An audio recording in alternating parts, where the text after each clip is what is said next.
आपण पाहत आहात जन आवाज न्यूज मराठी। आपली माती आपली माणसं। गणपतीपुळे समुद्रात दुर्दैवी घटना। संभाजीनगरच्या 5 पर्यटकांचा शोध सुरू। रत्नागिरी जिल्ह्यातील प्रसिद्ध पर्यटन स्थळ गणपतीपुळे येथे शुक्रवार 20 जून रोजी सकाळी एक दुर्दैवी घटना घडली आहे। छत्रपती संभाजीनगर येथून आलेल्या 19 जणांच्या पर्यटक गटातील 5 जण समुद्राच्या पाण्यात बुडाल्याची घटना समोर आली असून ते सध्या बेपत्ता आहेत।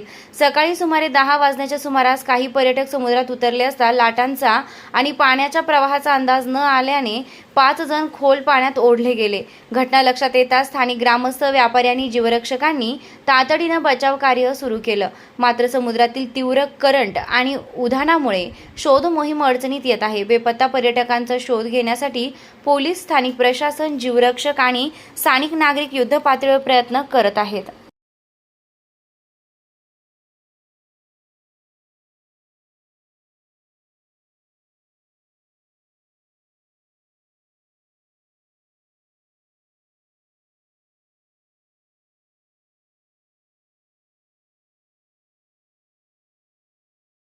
ताज्या अपडेटसाठी जन आवाज न्यूज मराठीला लाईक, शेअर आणि सबस्क्राईब करा। धन्यवाद।